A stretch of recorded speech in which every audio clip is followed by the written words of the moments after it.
Donc moi, je suis Julien Lassalle, j'ai été désigné candidat tête de liste pour cette élection. Plusieurs conditions m'étaient posées, notamment l'affiliation à un parti politique, donc je l'ai déjà dit, mais je le réaffirme encore ce soir.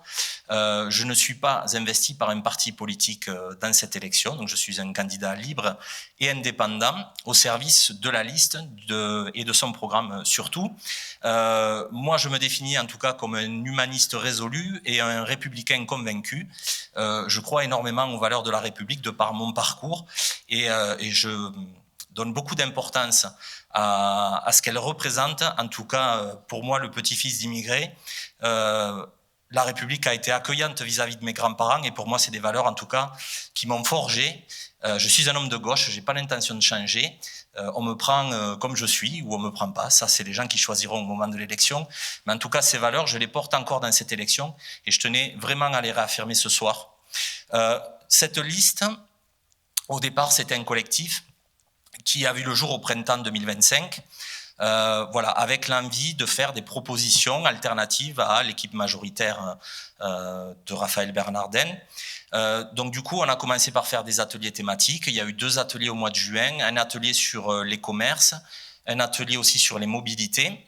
Et puis on a cheminé pendant l'été, on a continué notre travail et on s'est dit, notre souhait c'était de construire une politique qui ne soit pas descendante mais qui parte du besoin des gens. Donc il nous a semblé important de réaliser le grand sondage, de vous donner la parole, que vous puissiez dire, vous, au quotidien, comment vous vivez votre ville, qu'est-ce que vous attendez, quels sont les sujets qui sont pour vous importants. Donc de ce grand sondage qui a eu lieu pendant l'automne, est ressorti 4 grandes priorités, effectivement l'écologie, la santé, l'éducation et la sécurité, les thèmes qu'on a abordés lors de la première réunion publique. Ce soir, on va revenir sur la question de la santé.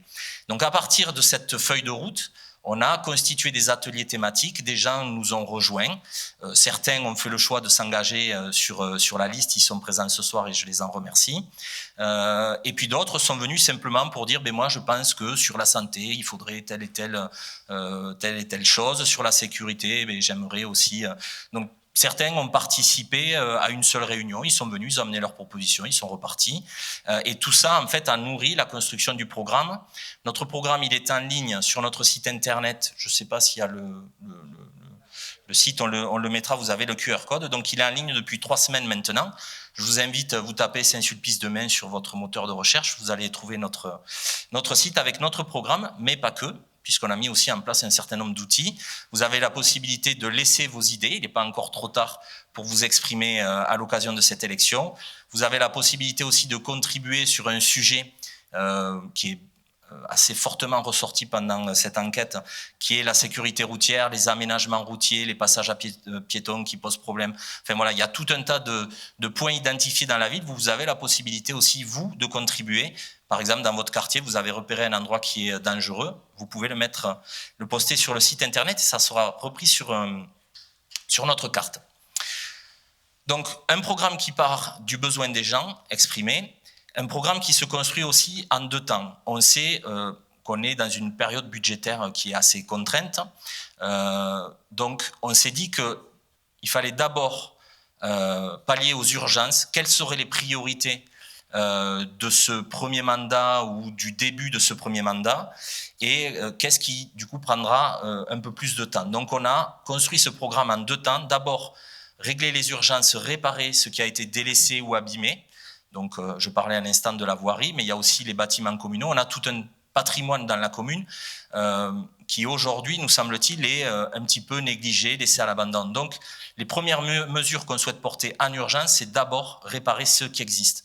On ne va pas se lancer dans des grands projets de suite, mais d'abord, on va régler ces urgences-là. Et en fait, après, un peu plus loin dans le temps, un projet sur 2 mandats, on va vous proposer des projets plus structurants. Je pense notamment au projet Bastille de cœur de ville, avec des aménagements. Qu'est-ce qu'on fait, par exemple, de l'espace en bas du Castellan? qu'est-ce qu'on fait de la place Soult avec cet espace qui s'est libéré avec la contre-allée sous les platanes? Est-ce qu'on ne peut pas imaginer des lieux agréables? Voilà, donc il y a tout un tas de projets, on les a mis sur les réseaux sociaux, ça fait réagir d'ailleurs. Donc des projets plus structurants, le jardin du vivant aussi, créer un parc, ça aussi c'est revenu dans le grand sondage. On a envie d'avoir un endroit agréable où se promener dans Saint-Sulpice, pouvoir se balader, flâner. Voilà, donc c'est l'idée aussi du jardin du vivant, projet plus structurant et donc à plus long terme.